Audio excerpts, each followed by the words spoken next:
Start से ही जो एक केस दुआ ज़ारा का चल रहा है मार्केट के अंदर, ये भी थम ही नहीं रहा कि ने ये नहीं कहा कि मुझे ना लेके जाए, मैं नहीं जाना चाहती, मैं ज़हीर के साथ रहना चाहती हूँ, इस तरह की बात, या वो रो रही हो, इस टाइप की चीज़ आपने देखी हो, फील की हो?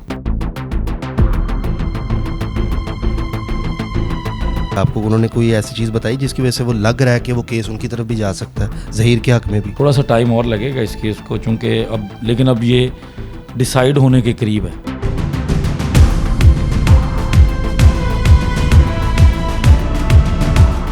अस्सलाम वालेकुम, मैं हूं फलक शेख और आप देख रहे हैं डेली धरती। नाजरीन, मेरे साथ एक बार फिर मौजूद हैं अहमद शेर जट साहब, जो कि लीगल ईगल्स के CEO हैं। नाजरीन, स्टार्ट से ही जो एक केस दुआ ज़ारा का चल रहा है मार्केट के अंदर, ये भी थम ही नहीं रहा, बार बार इस पर जो है वो कभी सिंध कभी पंजाब के चक्कर लग रहे हैं दुआ ज़ारा के और ज़हीर के। ये अजीब सा एक मामला बन गया है, लेकिन इस पर अहमद शेर जट साहब ने हार नहीं मानी। स्टिल 0 से लेके 100 तक इन स्पीड से इन्होंने उनके मतलब के तहकीक भी की है और अपने चैनल पर व्लॉगिंग भी उस पर की है, लाइव भी बड़ी दफ़ा ये लीगल ईगल्स में आए हैं। तो आज इनसे डिटेल में हम बात करेंगे और जानेंगे कि अब क्या है, आगे क्या मामला आता है। अस्सलाम वालेकुम सर। वालेकुम अस्सलाम, कैसे हैं फलक भाई आप? ठीक ठाक सर। आज तो आप बहुत मसरूफ़ हैं, अभी भी आप काम ही कर रहे हैं साथ साथ, तो मुझे बताएं कि आपने तो सर पे कफन बांध लिया है कि मैंने अब इसका एंड जो है निकालना है।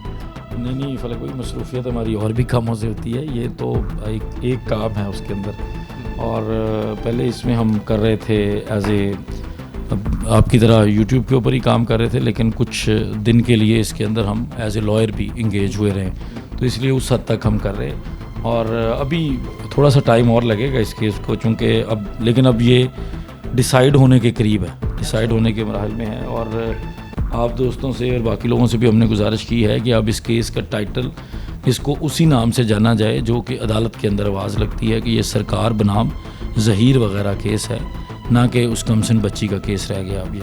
अच्छा सर, मैंने आपसे ये जानना है कि दुआ ज़ारा के जो वालिद साहब हैं, उन्होंने क्या आपसे रब्ता किया था जब आपने इस पर लाइव जब आप आ रहे थे? नहीं, मेरा ऐसा कोई किसी के साथ कोई रब्ता नहीं।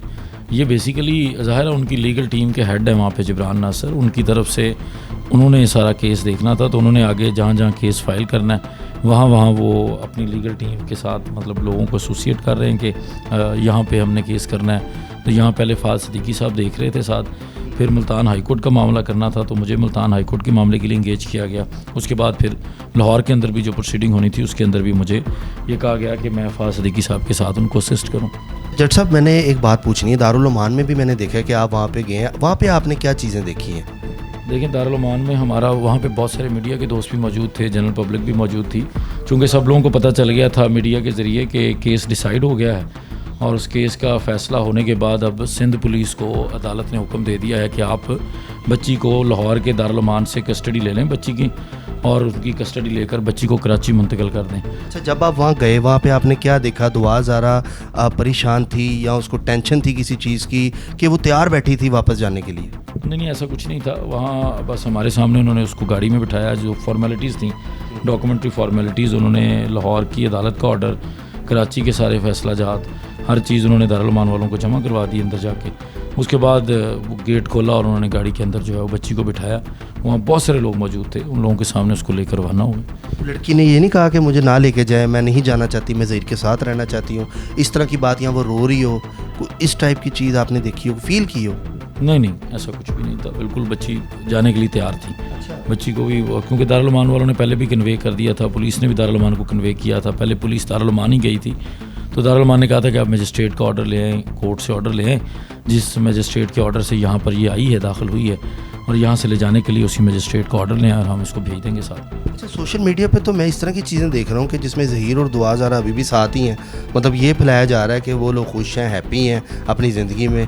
मैं तो ये चीज़ें सर देख रहा हूँ, तो आप कहानी का दूसरा रुख बता रहे हैं। नहीं, अब तो सारे लोगों को पता है, कोर्ट के फैसले हैं, हर चीज़ पब्लिक है, मीडिया को भी पता है कि वो जा चुकी है बच्ची कराची में और वो सरकार की प्रोटेक्शन में, वो किसी ज़हीर वगैरह के पास नहीं है। और क्योंकि उसको सिंध अदालत ने और कराची की दूसरी अदालतों ने, सिंध हाई कोर्ट ने और बाकी अदालतों ने बच्ची को माइनर डिक्लेयर कर दिया है, बच्ची अब कमसिन है, और ये जो मुबैना ज़हीर गैंग है जिन्होंने इसको अगवा किया था, उन लोगों के ऊपर मुकदमा चल रहा है और इसके अलावा कोई किसी किस्म की कोई न्यूज़ नहीं है। जट साहब, मैं आपसे एक पर्सनल सवाल करना चाहूँगा। इतने केसेस आते हैं, उस पर आप बात करते हैं अपने चैनल पे, लेकिन इतनी डिटेल में आपने इस पर ही क्यों बात की? लोगों को ये सवाल माइंड में होगा कि आपने हमेशा हक़ में ही बोला उसके पेरेंट्स के, तो आपने मतलब ये बातें इसको इतने डिटेल में क्यों बात की इस केस को लेके?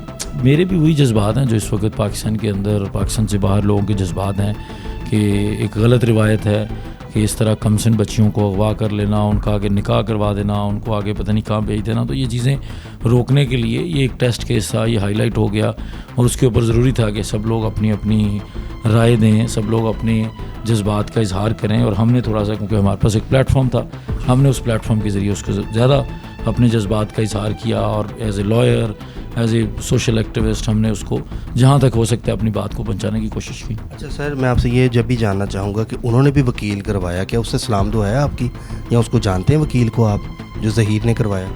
ज़हीर के जो वहाँ पे वकील साहब हैं वो बेसिकली बहावलपुर से हैं, आमिर नियाज साहब, उनके साथ मेरी कोई सलाम दुआ नहीं है। लेकिन जो लाहौर में ज़ाहिर लाहौर के वकील एक दूसरे को जानते होते हैं, तो उनको मैं जानता हूँ।